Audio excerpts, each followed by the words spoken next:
Good afternoon, Craig Henderson here from Prime Ag. This afternoon we're going to talk about ARC PLC with the decision need being made by March 15th. We're going to give you a few ideas on what you should be looking at for this. For the 2024 marketing year, it runs from September 1st, 2024 to August 31st, 2025, and it's based off the average cash price received for each commodity. When you look at the benchmark prices for ARC, it's $4.85 for corn, $11.12 for soybeans, and $6.21 for wheat. Then when we look at the PLC effective reference prices, it's $4.01 for corn, $9.26 for soybeans, and $5.50 for wheat. On these two charts right here, we're just going to show you where they come up with these prices. You got to remember that they use a 5-year Olympic average when it comes to these programs. And with the Olympic average, they throw out the high and the low during the 5-year period. And also you have to remember they don't include the previous year, which would be 2023. So here the chart just shows how they came up with the effective reference price for corn and then also the ARC benchmark price for soybeans. One of the big changes they made on the last farm program is they went to trend adjust yield for our county.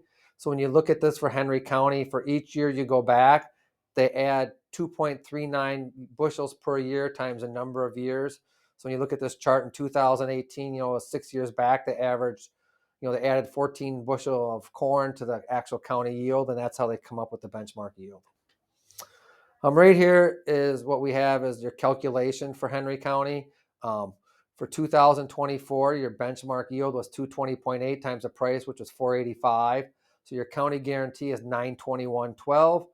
The one thing you need to remember on the ARC guarantee is your payment cannot be more than 10% of the 921.12.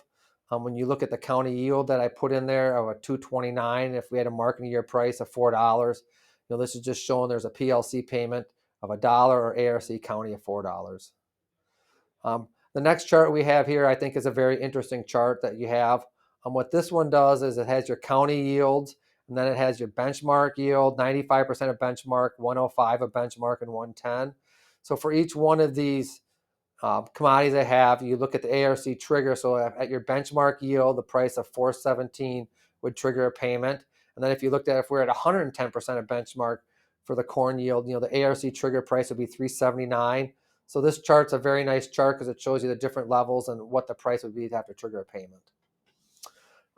Here's another one chart, that shows where the yields are compared to triggers. At a $4.50 marketing year price for corn, the benchmark yield would have to be lower than 7.3%. And then on $11.30 marketing average for beans, the bean average would have to be down 15.4%. A couple quick final thoughts on this. When you look at these, we definitely think ARC County over PLC. The biggest reason that we do it is, the price levels for ARC benchmarking are just way higher than the PLC. Even the benchmarks for corn is actually about the same price as the insurance price on the corn. So, when you look at these, definitely ARC County over PLC. The only reason you'd maybe consider doing the PLCs if you really like the SCO and insurance.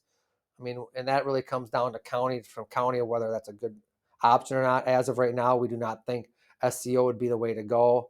So as of right now, ARC County would definitely work over PLC. And then as always, if you have any questions on the insurance or these government programs, you can give me a call at 262-707-4112, or you can email me at craig@prime-ag.net. Thanks and have a great day.